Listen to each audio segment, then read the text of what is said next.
약 반년 만에 코로나 긴급 사태 등이 모두 풀린 일본에서는 현재 각지의 나들이 인파가 크게 늘었습니다. 코로나와 함께 사는 시대가 시작되면서 일본 지자체장들은 여행 지원 캠페인 등 지역 경제를 살릴 대책을 정부에 촉구했습니다.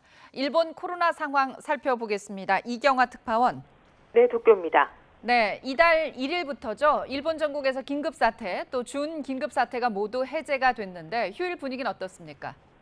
네, 오늘 일본 전역은 쾌청한 가을 날씨를 보이고 있습니다.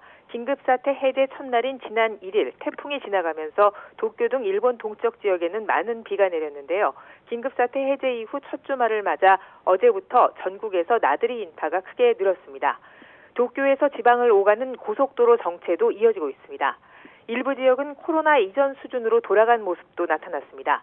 일본 이동통신사 NTT 도코모에 따르면 대표적 번화가인 도쿄 긴자의 경우 어제 오후 3시 기준으로 지난해 1, 2월 휴일 평균보다 인파가 약 10% 더 많았습니다. 오사카와 삿포로, 교토 등 유명 관광 도시도 지난해에 비해 사람들이 눈에 띄게 늘어난 모습입니다. 유명 놀이공원인 오사카 유니버설 스튜디오는 긴급사태가 풀리면서 하루 입장객을 종전의 5천 명에서 10,000명으로 늘릴 방침입니다. 이뿐 아니라 각종 행사와 스포츠 시합 관람, 전시시설 등도 코로나 방역 대책과 함께 입장 인원을 단계적으로 확대하게 됩니다. 음식점 등은 영업 단축이 풀렸지만 지자체장의 판단에 따라 도쿄 등 일부 지역은 술 제공에 일부 제한이 남아 있는데요. 코로나와 함께 사는 시대에 대해 불안도 있지만 길었던 긴급사태가 풀린 뒤 모처럼 가벼운 마음으로 주말을 즐기는 분위기입니다. 지난해죠. 스가 총리가 강행한 이 여행 지원 캠페인이 감염을 확산시켰다는 지적이 나오면서 중단됐었는데 전국 지자체장들이 이 사업을 재개할 것을 정부에 요구했다고요. 네, 그렇습니다. 일본 47개 지역 광역지자체장 모임인 전국지사회는 어제 회의를 열어 지역 경제를 살리기 위한 방안을 정부에 촉구했습니다. 지난해 시행했던 여행 지원 캠페인이 경기 부양 효과가 컸던 것을 앞세우며 재개할 것을 공식 요청했습니다. 새 일본 총리로 취임을 앞둔 기시다 자민당 총재도 올해 안에 수십조 엔 규모의 코로나 경제 대책을 내놓겠다고 지난주 기자회견에서 밝혔는데요.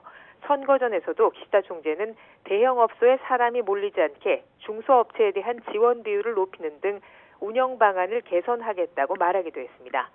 하지만 지난해 이 캠페인이 전국 코로나 재확산으로 이어졌다는 분석도 있어서 일본 정부는 재개 시기를 신중히 검토할 것으로 보입니다.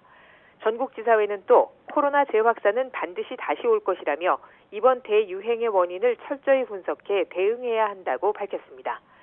일본의 코로나19 신규 감염자는 어제 1,246명을 기록했습니다.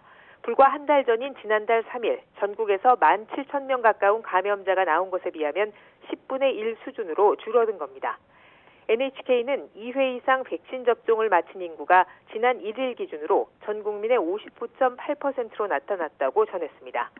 일본 내 전문가들은 감염세가 진정된 지금이 올겨울로 예상되는 재확산에 철저히 대비할 때라고 공통적으로 지적하고 있습니다. 지금까지 도쿄에서 YTN 이경아입니다.